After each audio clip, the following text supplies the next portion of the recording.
Suara angin malam menderu, menusuk tulang. Di pemakaman kecil kampung itu, satu jasad tak kunjung menyatu dengan bumi. Para penggali kubur berkali-kali mencoba, tapi tanah menolaknya. "Kenapa tanahnya tiba-tiba keras begini, Pak?" "Padahal tadi lembek," gumam salah satu penggali, matanya memandang jenazah yang mulai mengeluarkan bau busuk. Istrinya, perempuan muda yang duduk di pinggir liang lahat, hanya bisa menatap kosong. Air matanya jatuh satu persatu, namun tak ada suara keluar dari mulutnya. Sebab ia tahu ini bukan sekadar kematian biasa. Di balik tubuh suaminya yang terbujur kaku, ada rahasia busuk yang tak sempat ia buka ke siapa-siapa. Sebuah rahasia yang mengutuk sang suami, bahkan setelah nyawanya tak lagi tinggal di dunia. Malam itu, ia bersaksi bahwa azab bukan hanya cerita, tapi nyata. Inilah kisah tentang seorang pria yang tubuhnya ditolak oleh bumi, karena dosa yang disimpannya di balik pintu kamar, bersama para wanita haram. Sebelum memulai kisahnya, pasang earphone-mu, biar horornya terasa lebih nyata. Kalau kamu suka cerita kayak gini, jangan lupa like, komen, subscribe, dan share ke teman-temanmu. Lorong Misteri selalu punya kisah yang siap bikin bulu kuduk merinding. Malam itu hujan turun deras, angin menggoyangkan pepohonan di halaman rumah mereka yang sudah mulai lapuk dimakan waktu. Lampu kamar berkedip-kedip. Bau lembab menyatu dengan aroma parfum murahan yang menusuk hidung. Di balik pintu kayu yang separuh catnya terkelupas, suara ranjang berderit samar terdengar. Tapi bukan suara cinta suami istri. Itu suara dosa. Di sudut kamar, seorang perempuan muda duduk termenung di lantai, punggungnya bersandar di dinding tipis, telinganya mendengar semuanya. "Mas, pelan dikit, istriku di rumah," suara suaminya terdengar.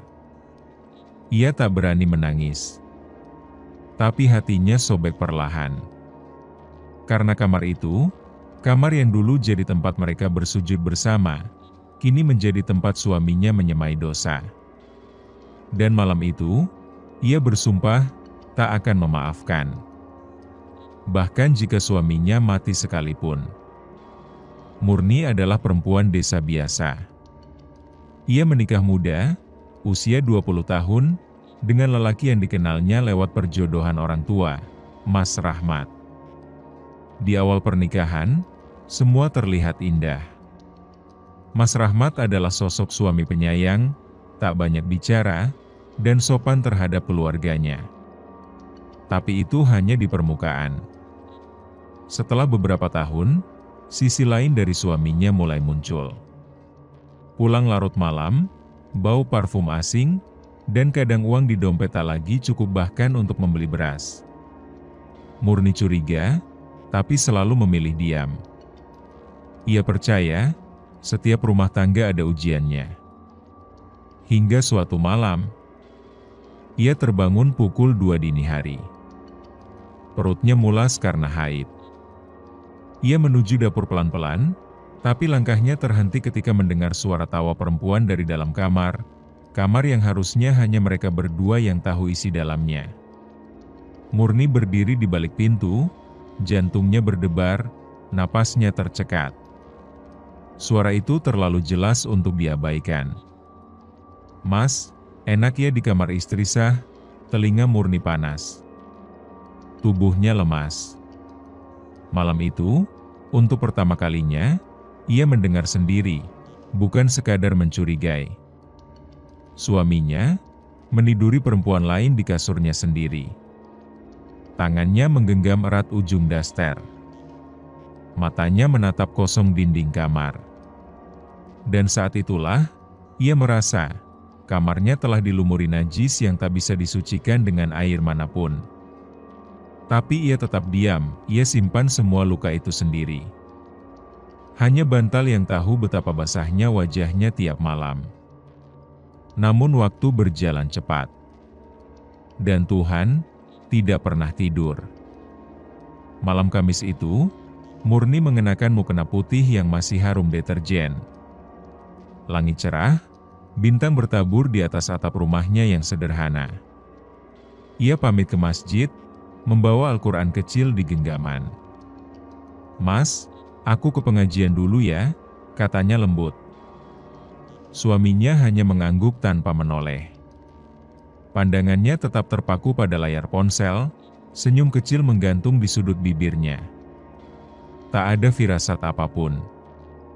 Tapi ternyata, detik Murni menutup pintu adalah detik yang sama ketika pintu neraka terbuka di rumahnya sendiri. Dan perempuan itu datang bukan membawa kitab, tapi membawa dosa. Pengajian malam Kamis selalu jadi momen paling damai bagi Murni. Duduk melingkar bersama ibu-ibu kampung, membaca surat pendek, dan mendengarkan ceramah tentang kesabaran istri terhadap suami. Ironisnya, di saat ia mempelajari kesabaran, suaminya justru mengkhianati kepercayaannya. Malam itu, rumah sepi. Anak-anak dititipkan di rumah orang tua Murni. Mas Rahmat tahu itu. Ia tahu istrinya tak akan pulang cepat. Dan seolah sudah direncanakan, satu pesan masuk, "Mas, aku udah di gang depan. Buka pintunya ya." Tanpa ragu, Mas Rahmat bangkit dari sofa. Ia bahkan mengganti sprei, menyemprotkan pengharum kamar, lalu mengenakan kaos putih favoritnya, kaos yang dulu dibelikan Murni saat ulang tahun pernikahan pertama. Pukul 8 malam, suara sepatu hak terdengar di teras. Perempuan itu datang. Pakaiannya ketat, bibir merah menyala. Ia tersenyum menggoda sambil melirik sekeliling rumah. "Sepi ya, Mas?" "Enak kalau sepi," jawab Mas Rahmat sambil menutup pintu. Tak butuh waktu lama. Tawa kecil, canda rayu, dan aroma dosa memenuhi kamar yang seharusnya jadi tempat ibadah suami istri. Di masjid, Murni sedang mengaji. Suaranya lirih, terbata-bata, mencoba menghafal surat Al-Mulk. Namun hatinya tiba-tiba gelisah. Tangan gemetar. Seketika, ia merasa ingin pulang. Tapi ia tahan. Ia kira itu cuma lelah. Ia tak tahu bahwa saat itu, rumahnya sedang dijadikan tempat maksiat. Setelah selesai pengajian, ia pulang dengan hati tenteram. Tapi begitu mendekati rumah, ia melihat sosok bayangan perempuan keluar dari pintu belakang. Cepat, tergesa-gesa. Murni mematung. Wajahnya pucat. Saat ia masuk, suaminya sudah kembali duduk di ruang tamu, bertingkah seolah tak terjadi apa-apa. "Mas, tadi siapa yang keluar dari belakang?" tanyanya hati-hati. Mas Rahmat melirik sebentar, lalu mengangkat bahu. "Kucing. Tetangga suka masuk lewat dapur." "Biasa," katanya datar. Murni mengangguk, tapi sejak malam itu, ia tak bisa lagi tidur di sebelah suaminya dengan damai. Karena setiap ia memejamkan mata, ia membayangkan perempuan itu ada di sisi ranjang yang sama. Hari itu langit kelabu, tak ada matahari sejak pagi. Wajah para pelayat tertunduk diam, udara dingin membuat tubuh menggigil meski matahari sudah tinggi. Di tengah tanah pemakaman desa, liang lahat telah siap menanti. Suara doa mengalun pelan. Murni berdiri di samping peti jenazah suaminya. Tangannya gemetar, bukan karena sedih, tapi karena takut. Tak ada air mata.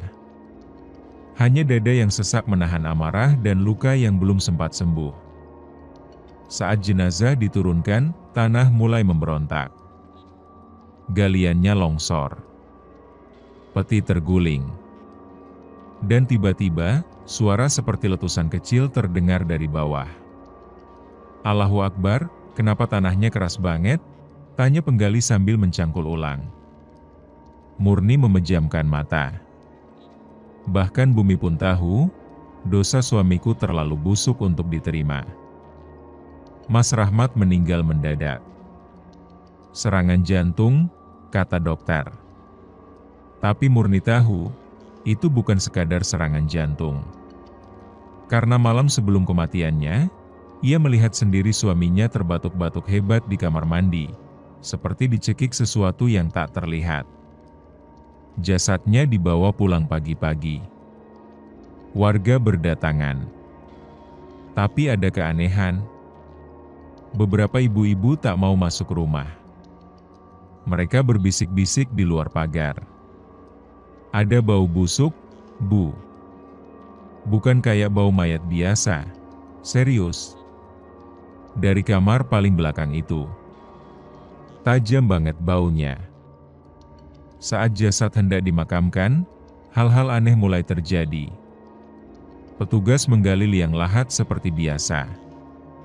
Tapi tanah yang digali tiba-tiba menjadi keras dan padat seperti batu. Setiap cangkul menghantam, bunyinya nyaring, keras seperti menghantam batu cadas. Padahal semalam hujan deras, tanah seharusnya basah dan gembur. Butuh 2 jam lebih untuk membuat liang yang cukup dalam. Saat jenazah diturunkan, tali pengikat peti putus. Peti terguling. Kepalanya terhantuk sisi batu nisan yang belum ditanam.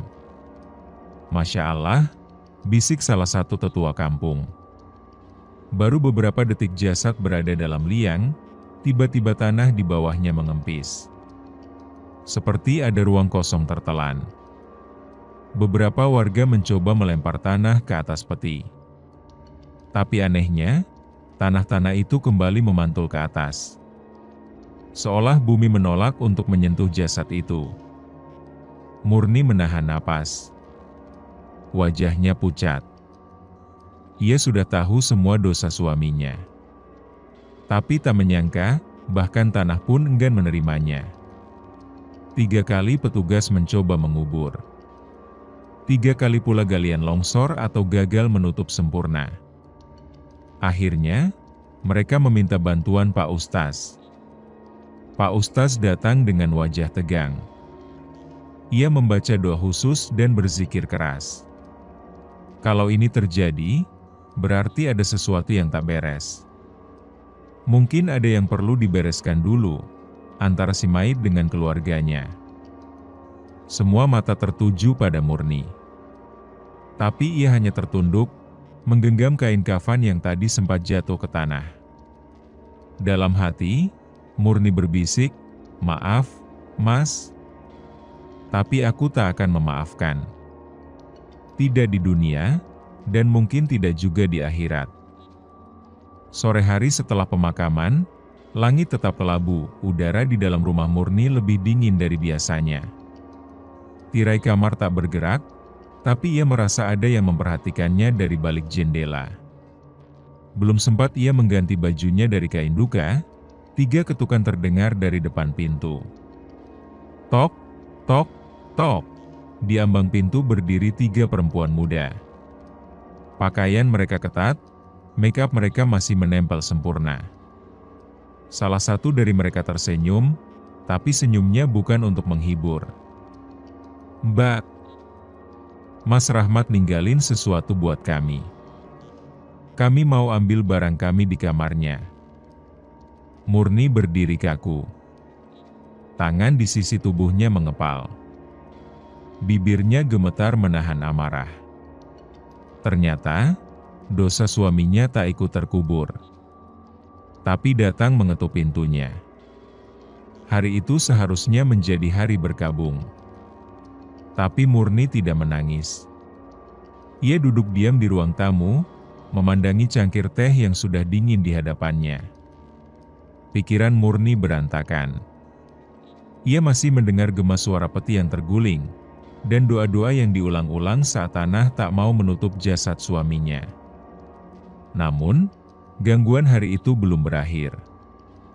Menjelang maghrib, 3 perempuan muda berdiri di depan rumah. Tak sopan. Tak ada ucapan takziah. Hanya tatapan tajam dan senyum sinis yang entah kenapa begitu menusuk hati. Yang pertama mengenakan celana ketat dan baju hitam ketat berlengan panjang. Yang kedua memakai dress merah mencolok dan memegang tas kecil. Yang ketiga, tampak lebih muda, mungkin belum genap 20 tahun.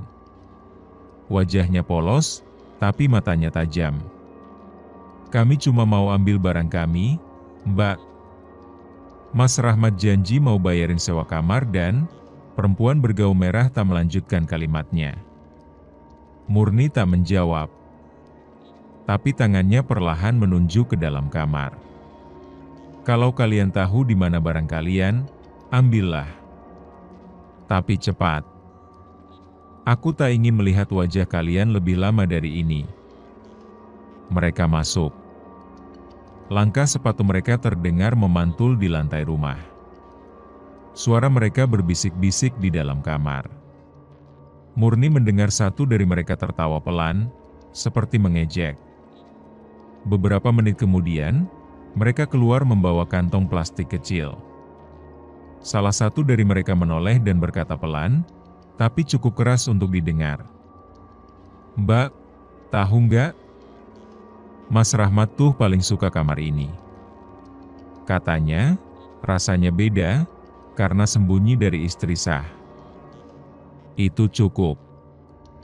Air mata Murni jatuh. Tapi bukan karena lemah. Tapi karena marah dan muak. Begitu pintu tertutup, ia masuk ke kamar.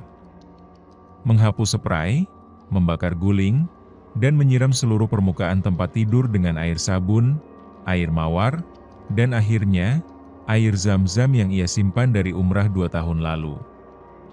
Tapi saat malam datang, Murni mendengar suara ranjang berderit dari kamar itu lagi. Padahal ia sendirian di rumah.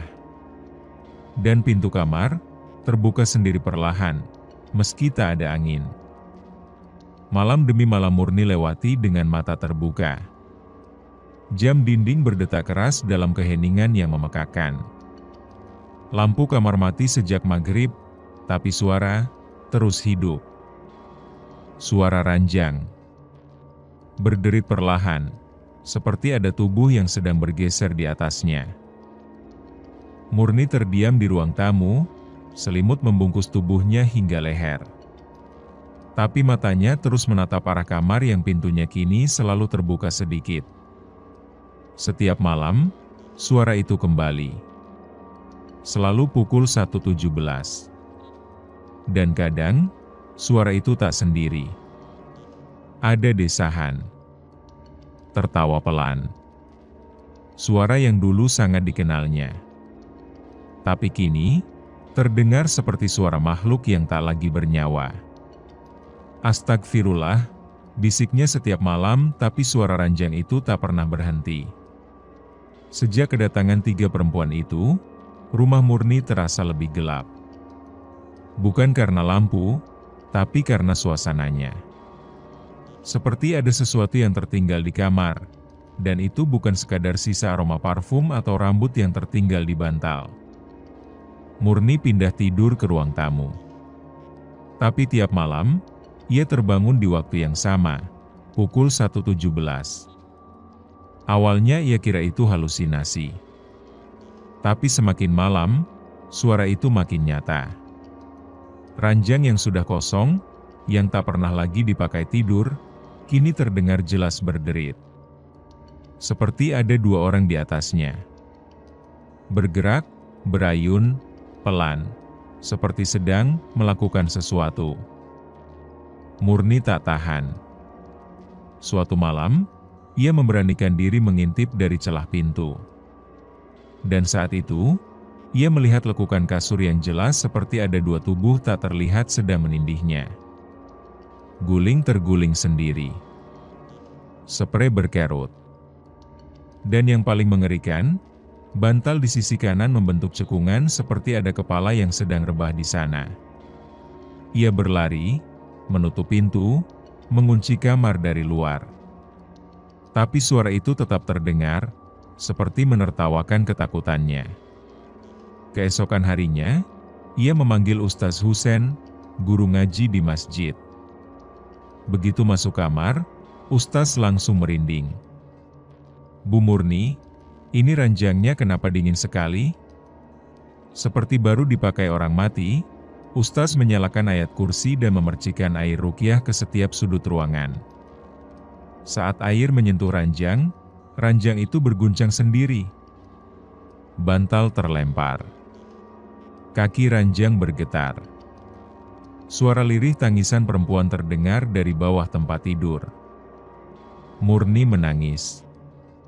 Ia tahu, dosa suaminya masih tertinggal.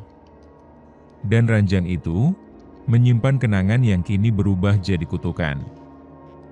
Tengah malam, rumah begitu sunyi. Tapi di mata Murni, semua tak lagi sama. Dinding seolah bernapas, udara di sekelilingnya makin dingin dan lembab. Jam digital di atas rak menunjukkan pukul 1.17, waktu yang sama, seperti malam-malam sebelumnya. Tapi malam ini berbeda, malam ini, suara ranjang berhenti. Sebagai gantinya, ia mendengar langkah kaki. Pelan. Berat. Dari dalam kamar. Saat Murni menoleh, ia melihat sosok yang tak mungkin bisa kembali, Mas Rahmat. Berdiri di ujung kamar. Wajahnya pucat. Matanya kosong. Tapi bibirnya tersenyum. "Murni, kamu sendiri ya?" Suara itu serak. Seperti suara dari liang kubur. Dan Murni, nyaris tak bisa berteriak. Sudah 5 malam Murni tak tidur, kopi tak lagi membantu. Ayat-ayat suci tak cukup membuatnya tenang. Hatinya dicekam rasa bersalah, takut, dan trauma yang terus menempel seperti darah di ujung kuku. Pukul 1.17, ia duduk di ruang tamu. Menatap pintu kamar yang sudah ia kunci. Tapi malam itu, suara ranjang tidak terdengar. Sebaliknya, langkah kaki pelan mengarah keluar kamar. Langkah itu berhenti di depan pintu. Lalu, pintu membuka sendiri. Murni menahan napas. Matanya membelalak. Di sana, dalam gelap, suaminya berdiri. Atau sesuatu yang menyerupai suaminya. Pakaiannya masih kain kafan. Tapi bagian dadanya terbuka, menunjukkan bekas luka hitam yang seperti terbakar. Mata Mas Rahmat tidak menatap Murni. Tapi matanya, seolah tembus, menatap ke masa lalu. "Murni, maafin aku ya." Murni menggigit bibir. Tubuhnya gemetar. "Mas, udah meninggal." "Mas, kamu jangan ganggu aku." Tapi sosok itu tidak menjawab. Ia melangkah masuk ke ruang tamu, lalu duduk di sudut ranjang yang kini dipindah ke ruang tengah. "Tempat ini nyaman ya?" Disinilah semuanya terjadi. Perkataan itu membuat darah Murni berhenti mengalir. Ia berlari ke dapur, mengambil botol air ruqyah yang masih tersisa, dan menyiramkannya ke tubuh sosok itu. Jeritan keras menggelegar. Sosok itu mengejang, lalu lenyap dalam sekejap. Hanya menyisakan bau gosong dan sisa darah mengering di lantai. Tapi sejak malam itu, setiap pukul 01.17, ada bayangan yang berdiri di pojok kamar. Tak bergerak. Tak bicara. Hanya menatap, seolah menunggu. Cermin. Barang yang tak pernah menakutkan, sampai kau melihat sesuatu yang tak seharusnya ada. Murni menyadari sesuatu sejak malam itu. Bayangan suaminya tak pernah benar-benar hilang. Ia mencoba hidup seperti biasa. Tapi saat menyisir rambut, ia melihat sesuatu di cermin. Sesuatu yang tidak ada di belakangnya, tapi jelas terlihat di pantulan. Wajah. Bukan wajah dirinya. Tapi wajah pucat dengan mata penuh nanah. "Kamu cantik ya, kalau nggak terlalu banyak nangis, suara itu pelan, muncul dari arah yang tidak ada. Murni menjerit, tapi cermin tetap menunjukkan senyum itu. Senyum dari suami yang sudah dikubur, tapi belum tenang. Setelah malam melihat sosok Mas Rahmat di ujung kamar, Murni mencoba bertahan. Ia membuka semua jendela, mengaji, menyalakan bacaan ayat kursi setiap malam. Tapi teror itu tidak hilang, justru berpindah. Cermin kamarnya, yang dulu hanya ia gunakan untuk berdandan, kini menjadi jendela bagi sesuatu yang mengintai. Awalnya hanya bayangan. Saat ia menyisir rambut, bayangan di cermin terlihat lambat 1 detik. Kepala menoleh, tapi di pantulan, kepala itu belum bergerak. Lalu mulai muncul lebih jelas. Murni yang menyisir rambut, tapi di cermin terlihat ada tangan lain yang menyentuh bahunya dari belakang. Padahal, ia sendirian. Malam ketiga, ia melihat wajah Mas Rahmat. Bukan wajah seperti saat masih hidup, tapi wajah jenazah. Pucat. Mata kiri robek. Gigi menghitam. Dan ia tersenyum. Bibirnya tak bergerak, tapi suara itu terdengar di kepala Murni. "Kamu lihat aku di mana-mana, ya? Emang kamu pikir dosa aku cuma di dunia?" Cermin itu kini tak bisa ditutupi kain. Saat ia mencoba menutupnya, kain selalu jatuh sendiri. Dan pantulan itu terus memperlihatkan hal-hal yang tak masuk akal. Ada wanita lain di belakang Murni, kadang berganti-ganti wajah. Ada bayi yang menangis di pelukan bayangan Murni, padahal ia tak pernah punya anak. Ada api menyala di ranjang, tapi saat Murni menoleh, semuanya normal. Puncaknya terjadi saat ia melihat pantulan dirinya, tersenyum sendiri. Padahal Murni sedang menangis, pantulan itu lalu berkata, "Aku bukan kamu, Murni. Aku adalah luka yang kamu biarkan tumbuh." Sejak kematian Rahmat, tidur menjadi mimpi buruk bagi Murni. Tapi malam ini, ia tidak bermimpi. Ia ditarik masuk. Dalam tidur yang dipaksakan oleh kelelahan, ia menemukan dirinya berada di kamar. Tapi kamar itu penuh darah. Di atas ranjang, ada perempuan berbaju merah duduk membelakanginya. Rambutnya panjang, tubuhnya gemetar. "Mbak Murni, suamimu milik kami." Perempuan itu menoleh. Wajahnya bukan wajah manusia. Mata hitam legam. Mulut robek dari pipi ke pipi. Ia berjalan mendekat, kakinya tidak menyentuh lantai. Dan tangannya menyeret Murni kembali ke tempat Rahmat dulu melampiaskan dosa. Sudah 2 hari Murni tak tidur. Matanya sembab, tubuhnya gemetar. Tapi malam itu, tubuhnya menyerah. Ia terlelap dalam posisi duduk, bersandar di dinding kamar. Mimpi itu datang tanpa peringatan, ia berada di kamar suaminya. Tapi warna dinding berubah merah tua, seperti berlumur darah. Ranjang terbalik, bantal-bantal berserakan, dan di lantai, ada baju dalam perempuan-perempuan asing yang ia tak kenal. Tiba-tiba terdengar suara tawa. Perempuan tertawa pelan, seperti mengejek. Dari sudut kamar, muncul wanita berbaju merah. Wajahnya tertutup rambut panjang, tapi darah menetes dari dagunya. "Mbak Murni," katanya pelan. "Kamu pikir kami cuma dipakai dan dibuang? Suamimu menjanjikan cinta. Sekarang kami minta janjinya ditepati." Perempuan itu menoleh. Matanya kosong. Wajahnya penuh luka. Lehernya tergorok tapi masih bicara. Ia lalu menyeret tangan Murni, dan tiba-tiba mereka sudah berada di sebuah tempat gelap, seperti kamar kos tua yang kotor, sempit, dan bau amis. Di sana, Rahmat duduk di pojok ruangan, memeluk dua wanita lain.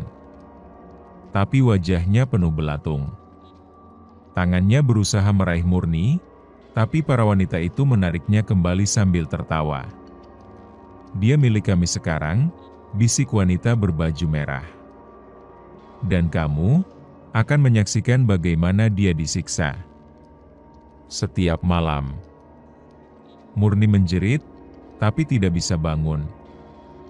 Ia terjebak di antara mimpi dan kenyataan. Tubuhnya menggigil, mulutnya menganga, tapi tidak ada suara yang keluar. Dan ketika akhirnya ia terbangun, kakinya dipenuhi bekas cakaran. Seolah seseorang benar-benar menariknya saat tidur. Aroma tubuh manusia itu bisa melekat. Tapi aroma dosa, ia tak hanya menempel di dinding, tapi juga meresap ke dalam jiwa. Murni pikir semuanya hanya mimpi. Tapi ketika bangun pagi itu, kamar bekas suaminya menguar bau wangi yang sangat tajam. Seperti parfum murahan. Seperti sisa tubuh perempuan yang baru keluar dari kamar. Tapi tak ada siapapun di sana, hanya bantal yang tergeser. Sprei yang basah di satu sisi. Dan lipstik merah yang tergores di cermin bertuliskan, "Dia bukan hanya milikmu." Dosa itu belum pergi. Bahkan mayat pun masih membawa hasratnya. Murni bangun dengan tubuh lemas. Tidur semalam seperti perang antara alam mimpi dan kematian. Tapi pagi itu, aroma tak biasa menusuk hidungnya. Aroma manis. Seperti parfum perempuan. Tapi bukan parfum Murni. Ini bau yang terlalu familiar. Bau yang dulu sering ia cium saat mencuci baju Rahmat diam-diam. Ia bangkit. Mengendap ke kamar bekas suaminya. Pintu terbuka sendiri.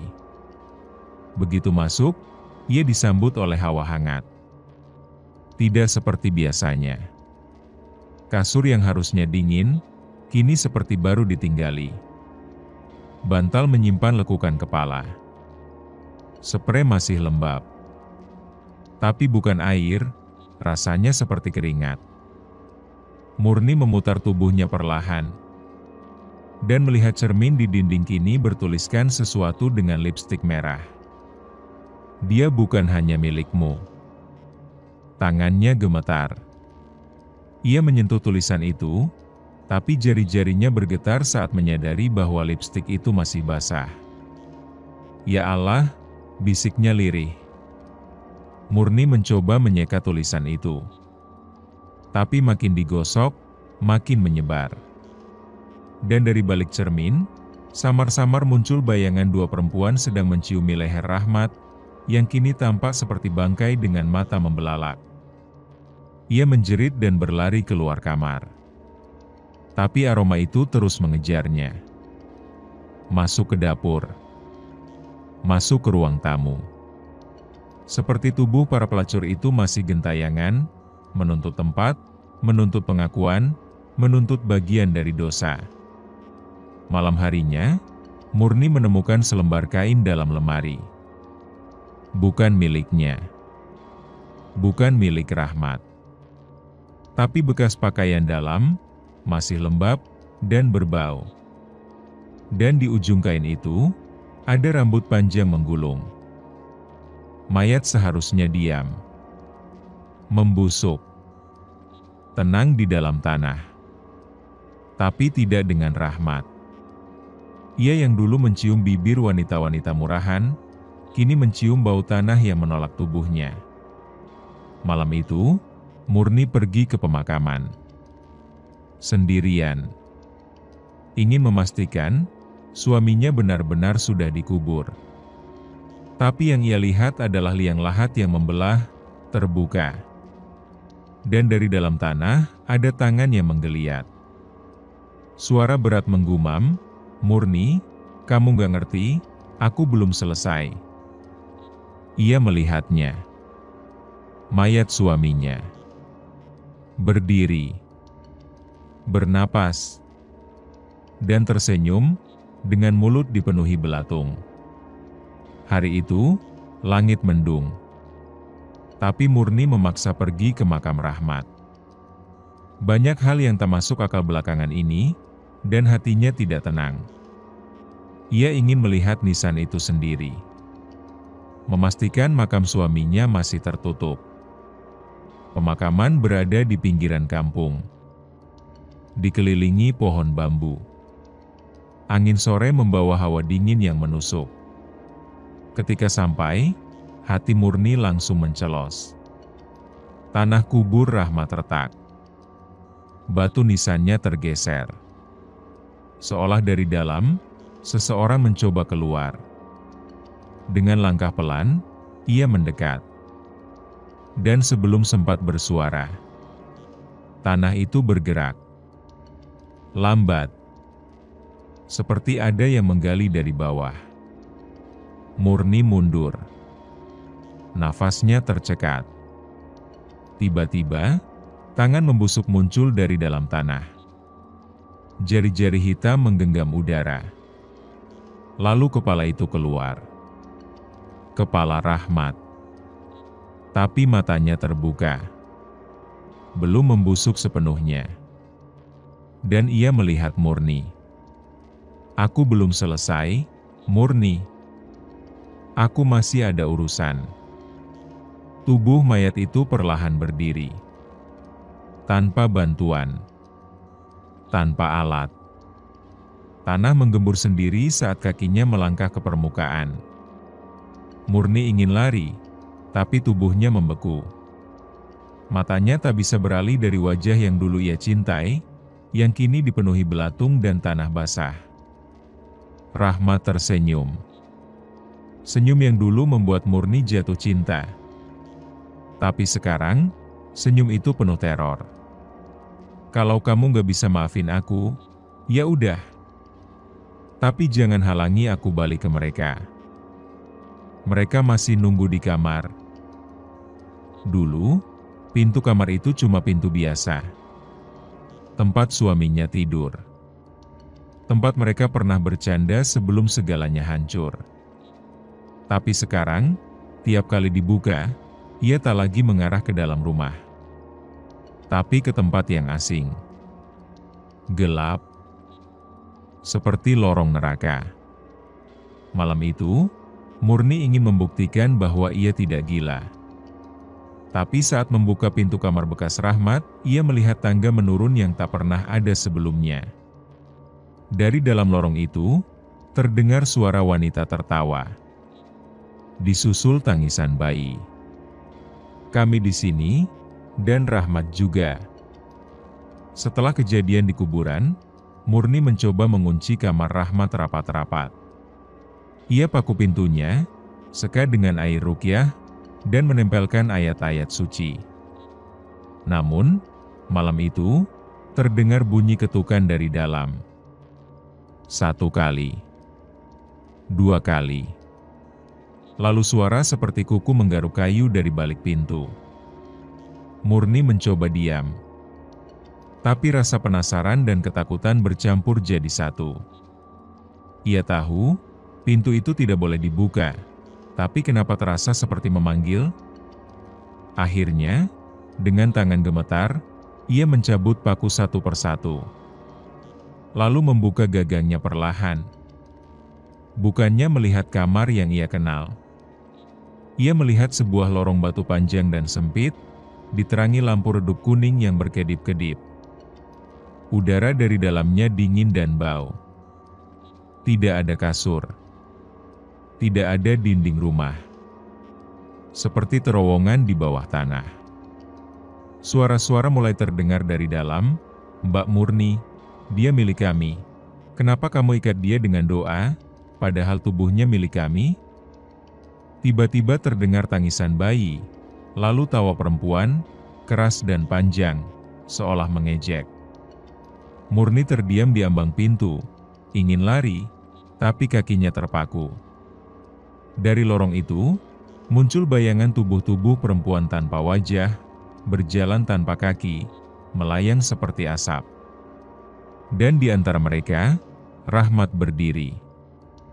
Tapi tubuhnya kini dililit kain kafan yang robek, dan wajahnya penuh cakaran. "Kenapa kamu terus buka pintu kalau kamu sendiri takut, Murni?" Pintu mendadak menutup sendiri dengan keras, membuat Murni terdorong ke belakang. Dan saat ia coba buka lagi, kamar itu kembali normal. Tidak ada lorong. Tidak ada suara. Hanya kamar kosong, tapi dengan tanah kuburan tersebar di lantai. Mereka dulu cuma nama, cuma bayangan, tapi sekarang mereka datang satu persatu. Bukan lagi mimpi. Bukan lagi suara dari kamar. Tapi nyata. Murni melihat mereka berdiri di depan rumah. Dengan tubuh penuh luka. Bibir pecah. Rambut acak-acakan. Tapi tatapan mereka tidak membenci. Mereka menangis. "Kami cuma mau dicintai. Tapi suamimu mempermainkan kami, dan kini arwah kami tak diterima bumi." Dan malam itu, Murni duduk bersama para pelacur, mendengar kisah mereka satu persatu. Dan untuk pertama kalinya, ia menangis, bukan karena kehilangan suami, tapi karena sesak melihat penderitaan perempuan lain. Hari itu hujan deras. Petir menyambar nyaris setiap menit. Murni duduk sendiri di ruang tengah, dengan Al-Quran terbuka di pangkuan. Tapi pikirannya tak fokus. Ia tahu ada yang berubah sejak malam lorong itu muncul. Energi rumah ini tak sama lagi. Pukul 2 dini hari, ia dikejutkan oleh ketukan di pintu depan. Tok, tok, tok. Dengan langkah pelan, ia buka pintu. Di luar, berdiri seorang wanita muda, tubuhnya gemetaran, basah kuyup. Wajahnya lebam. Bajunya robek. Di tangannya ada boneka kecil. "Aku Lilis," katanya dengan suara lirih. "Rahmat dulu bilang aku satu-satunya. Tapi setelah dia puas, aku dibuang. Aku gantung diri di kamar kos." Murni tercekat. Sebelum bisa bicara, di belakang Lilis, muncul wanita lain, dan kemudian satu lagi. Hingga malam itu 5 wanita berdiri di depan rumahnya. Mereka bukan hidup, tapi juga belum mati sepenuhnya. Tubuh mereka transparan di ujungnya, tapi basah oleh hujan. "Aku Santi, aku kena HIV setelah dipaksa oleh suamimu.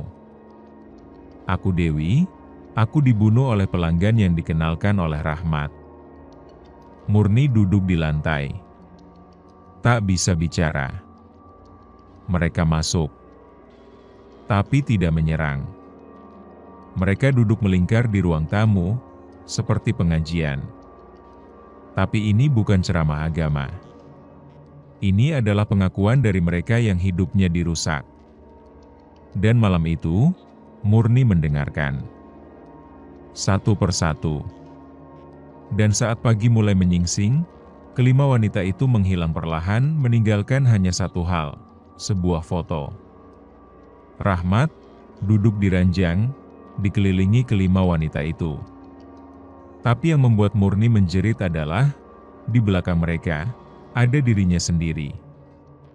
Berdiri. Dengan wajah kosong. Seperti dia adalah bagian dari mereka. Tidak ada yang bisa menyiapkan seorang istri untuk disentuh oleh suaminya yang sudah mati. Bukan dalam mimpi, tapi nyata. Murni tidur malam itu dengan baju panjang dan doa di bibir. Tapi tubuhnya tetap merasa dingin yang asing.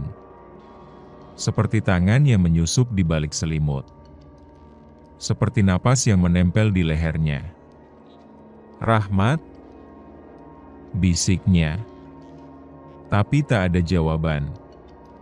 Hanya bisikan pelan di telinganya, "Aku masih ingat rasa tubuhmu, Murni." Dan saat ia membuka mata, mayat suaminya menindihnya. dengan wajah setengah hancur, dan lidah yang menjulur menyentuh pipinya. Murni tidak tidur di kamar Rahmat lagi. Sejak lorong itu muncul, kamar itu seperti milik dunia lain. Ia tidur di ruang depan, di atas tikar, dengan bantal kecil dan sajadah sebagai penutup. Malam itu, suasana sangat sunyi. Tidak ada suara jangkrik. Tidak ada angin. Tapi tubuhnya terasa berat. Seolah ada beban yang menekan dada dan paha. Ia terbangun pelan-pelan, dan merasakan sesuatu sedang menyentuh perutnya. Tangannya. Lehernya. Murni membeku. Ada nafas di pipinya, ada lidah yang menyentuh keningnya. Pelan. Basah. Rahmat, bisiknya, meski ia tahu tidak mungkin. Aku kangen, kamu masih milikku, Murni. Dengan perlahan, matanya terbuka, dan tepat di atas tubuhnya, Rahmat. Tapi ini bukan Rahmat yang ia kenal. Ini adalah Rahmat yang sudah dikubur. Wajahnya remuk, sebelah mata hilang, dan lidahnya menjulur lebih panjang dari normal. Tubuhnya dingin, tapi tetap memaksa mendekat. Tangan mayat itu meraba pipi, lalu turun ke dada. Murni ingin menjerit, tapi suaranya hilang. Kita dulu nikah di atas ranjang ini, kamu janji gak akan nolak aku, kan? Tiba-tiba tubuhnya tidak bisa digerakkan. Seperti dilumpuhkan. Murni menangis dalam diam. Ia hanya bisa membaca ayat-ayat dalam hati. Dan saat ayat keempat keluar, mayat Rahmat meleleh di atasnya. Kulitnya mengelupas. Dagingnya meluruh.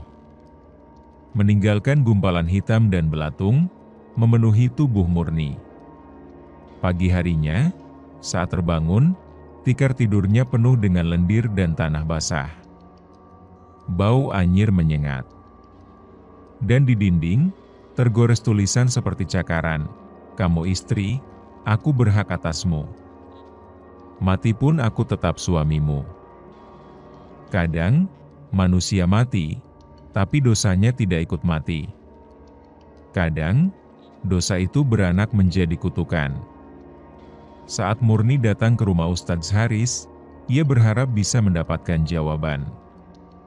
Tapi yang ia dapat adalah kenyataan yang lebih buruk.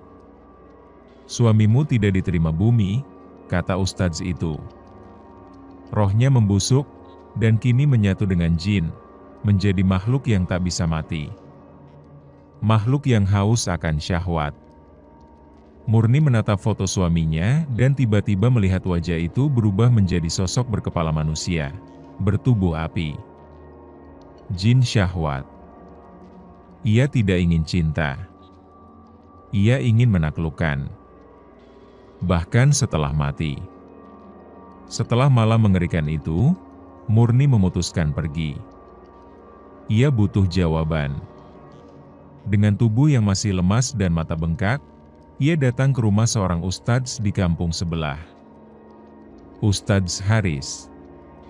Muda, berwibawa, dan dikenal mampu menangani gangguan gaib. Di ruang tamunya, Ustadz Haris memandangi foto almarhum Rahmat. Lalu memejamkan mata, membaca ayat-ayat pelan. Beberapa detik kemudian, lampu ruangan berkedip. Dan udara menjadi lebih berat. Ustadz Haris membuka matanya perlahan. Suamimu tidak masuk ke tempat yang seharusnya. Ia terikat di antara dunia manusia dan alam jin. Karena dosa zina yang ia lakukan, terutama karena ia mempermainkan banyak wanita, ia dikutuk jadi jin syahwat. Murni tak mengerti. Jin. Syahwat, bisiknya. Ustadz Haris mengangguk, makhluk ini tidak mencari cinta. Tidak kenal dosa atau ibadah. Ia cuma mengenal pemuasan. Ia mengambil bentuk orang yang dicintai, lalu menyiksa mereka secara batin dan tubuh. Ustadz itu membuka kitab dan menunjukkan ilustrasi lama, sosok setengah manusia, setengah asap, dengan kelamin menjulur panjang dan wajah penuh luka. Biasanya jin ini mengambil tubuh laki-laki pendosa sebagai inang, lalu kembali ke dunia untuk menghantui dan menindas secara seksual. Murni menahan napas. Tangannya gemetar. Apakah aku bisa terbebas? Ustadz Haris memejamkan mata. Belum tentu. Karena kamu istri sahnya, kamu jadi jalur terakhir yang bisa dia lewati. Dan malam itu, saat pulang ke rumah, di cermin, Murni melihat bayangan Rahmat, berdiri telanjang, tersenyum, dan berkata, "Kalau Ustadz itu menghalangi, aku akan cabik wajahnya dulu. Lalu kamu tetap milikku, Murni." Kadang, kita lupa bahwa doa yang pelan bisa lebih tajam dari pisau. Setelah semua gangguan itu, Murni mengikuti nasihat Ustadz Haris. Ia diminta membawa air putih ke dalam rumah, tapi bukan sembarang air. Air yang didoakan. Air yang berisi kekuatan zikir dan tangisan. Malam itu, saat arwah Rahmat datang lagi, menindih tubuh Murni. Murni menyiramkan air itu ke wajahnya. Dan untuk pertama kalinya, arwah itu menjerit. Kulitnya melepuh. Matanya meluber keluar. Darah hitam muncrat dari mulutnya.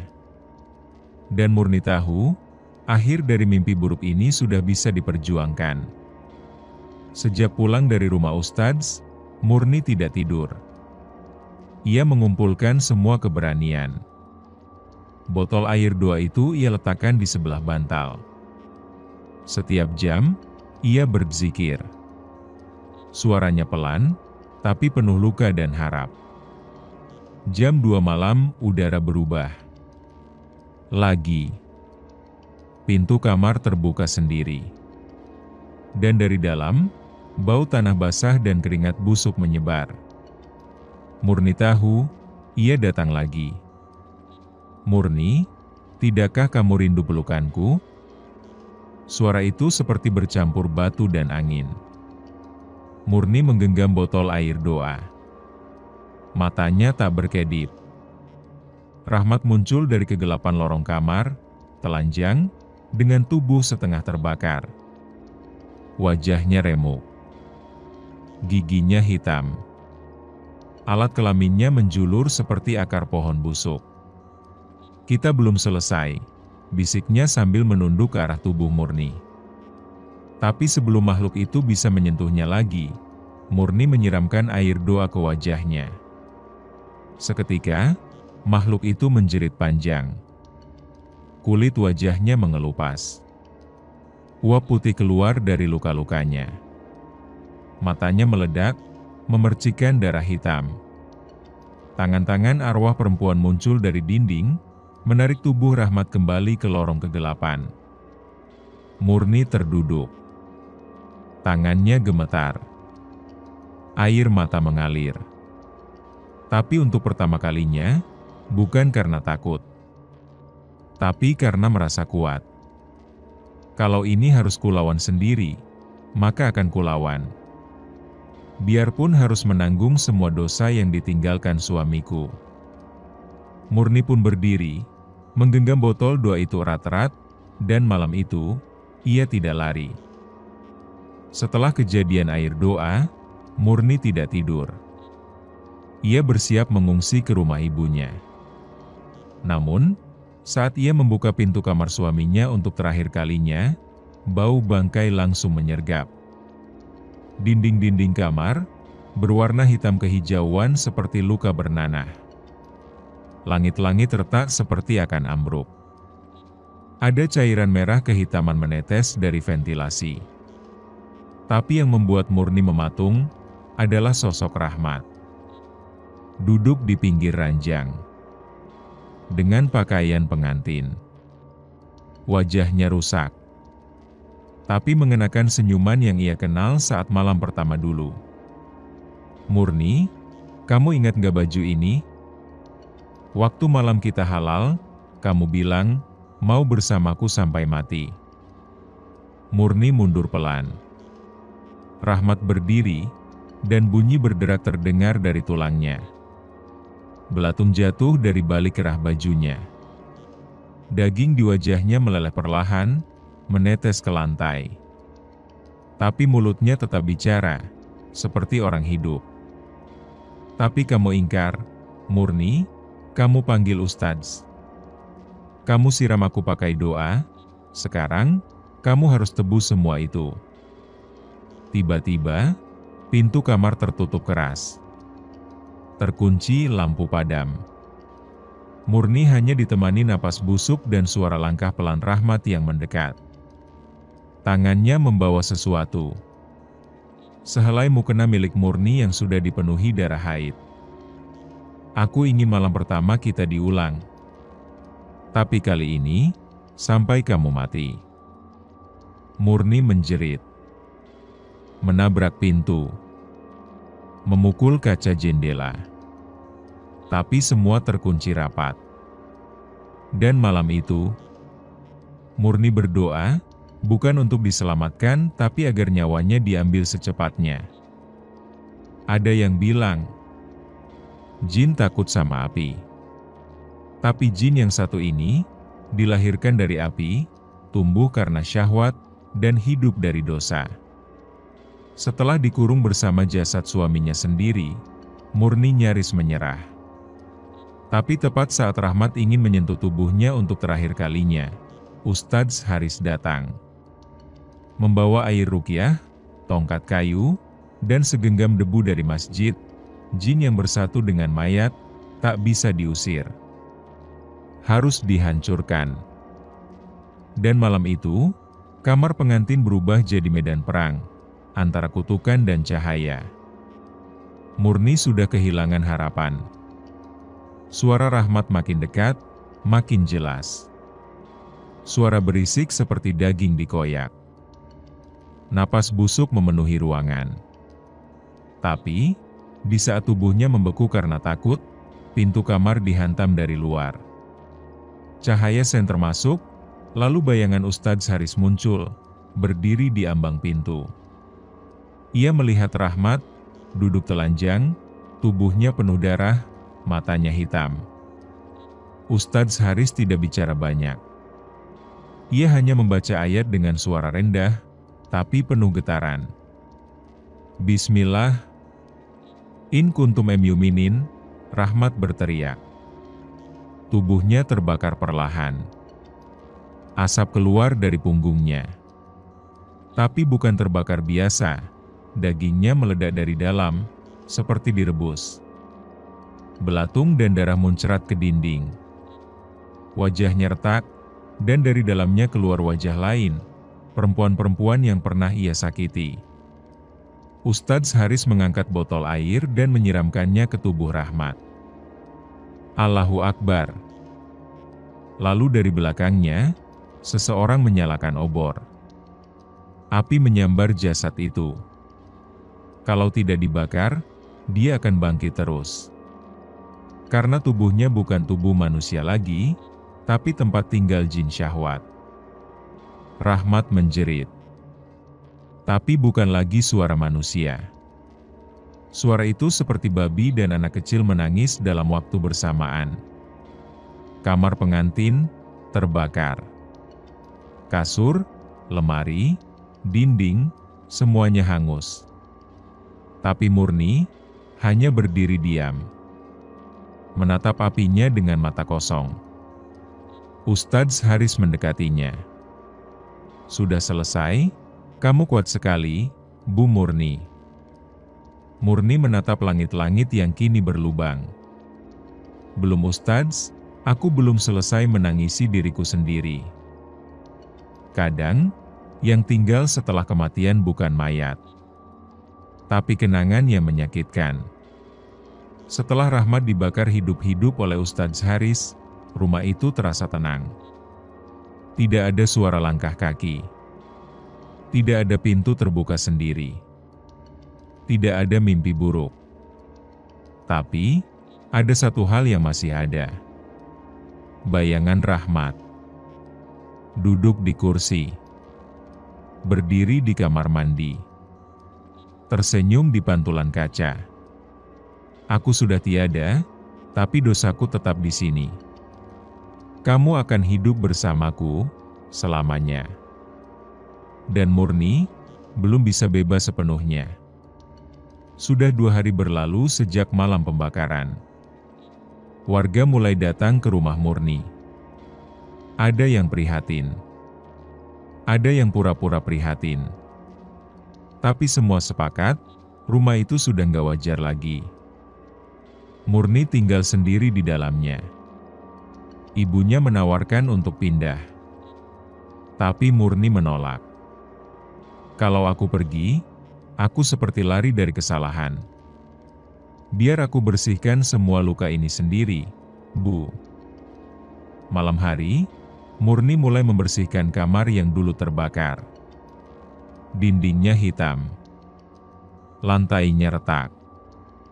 Kasurnya hanya sisa rangka besi. Tapi yang paling mengerikan bukan ruangan itu, melainkan perasaan bahwa ada yang memperhatikannya. Setiap malam, saat Murni berdiri di depan kaca, ia melihat sosok Rahmat berdiri di belakangnya. Tapi saat menoleh, tak ada siapa-siapa, ia mencoba tidur. Tapi selalu dibangunkan oleh suara bisikan, "Aku sudah tiada, Murni, tapi dosaku belum selesai. Kamu belum memaafkanku." Murni menutup telinganya. Menangis. Ia tahu, ini bukan arwah Rahmat. Ini bayangan dari rasa sakit yang belum tuntas. Ia duduk di tengah kamar, membuka mukena, dan menangis seperti anak kecil. "Rahmat, aku benci kamu. Tapi aku juga pernah cinta. Aku gak tahu harus bagaimana, aku cuma mau damai, dan untuk pertama kalinya, tidak ada jawaban dari arwah itu. Tidak ada bisikan. Tidak ada bayangan. Hanya keheningan. Dan air mata." Pagi itu, Murni naik ke atas kursi di kamar mandi. Dia mau membersihkan sarang laba-laba yang menggantung di langit-langit. Tapi saat menyentuh plafon kayu, salah satu bagiannya terasa longgar. Ia buka perlahan, dan menemukan sesuatu terselip. Amplop coklat. Tertulis dengan spidol hitam, "Untuk Murni, jika aku mati dengan cara yang tidak wajar." Tangan Murni gemetar saat membuka isinya. Kertas dalamnya sudah menguning. Tulisan tangan Rahmat berantakan, seperti ditulis tergesa-gesa isi surat itu. "Murni, kalau kamu baca ini, berarti aku sudah mati. Tapi bukan karena kecelakaan atau sakit. Tapi karena dosa yang aku pelihara sendiri. Aku pernah tidur dengan perempuan lain. Bukan satu, tapi banyak. Pelacur. Di rumah ini. Di kamar kita. Kadang saat kamu sedang ke rumah orang tuamu. Awalnya hanya nafsu. Tapi lama-lama, mereka mulai aneh. Salah satu dari mereka, aku pikir dia manusia. Ternyata bukan. Dia menyebut dirinya Nur Laila. Setelah tidur denganku, dia menanamkan sesuatu di tubuhku. Aku sering mimpi buruk, mimpi sedang dikawinkan dengan makhluk gaib, dan tubuhku sering keluar darah tanpa luka.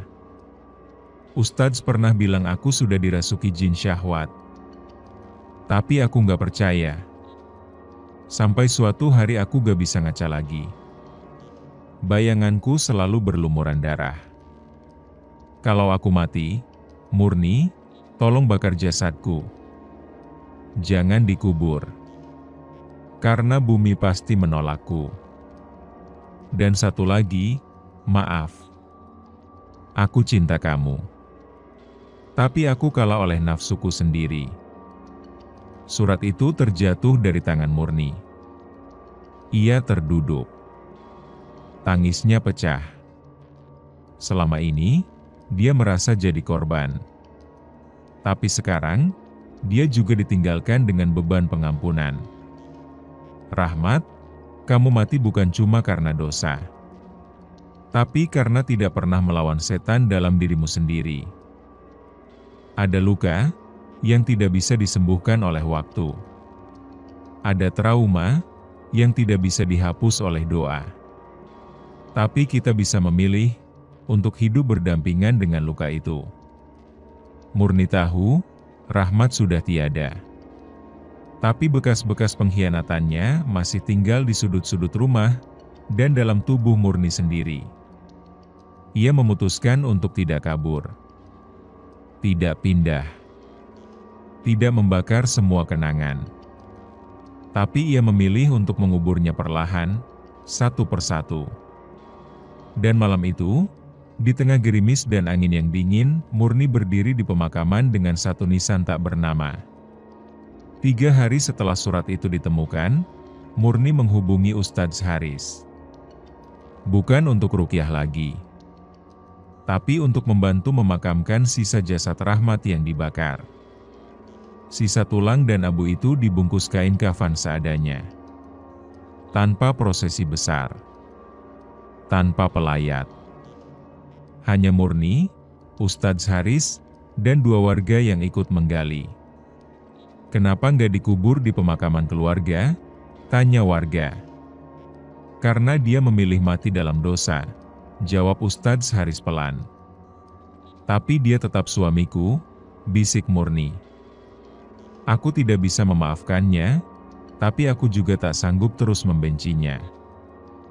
Nisan itu dibiarkan polos. Tanpa nama. Tanpa tanggal lahir.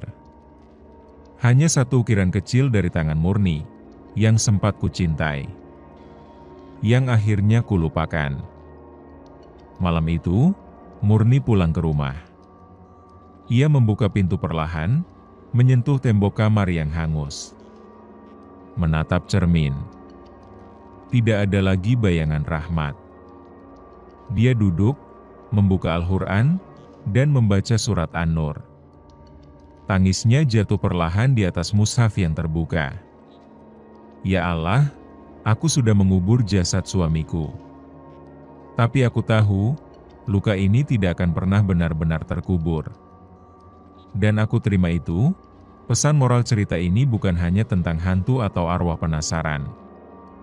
Ini tentang dosa yang kita pelihara, dan luka yang kita wariskan ke orang lain. Suami Murni meninggal bukan hanya karena kutukan, tapi karena ia memelihara maksiat dan mengkhianati komitmen. Dan Murni, perempuan yang tersakiti, tidak menjadi korban selamanya.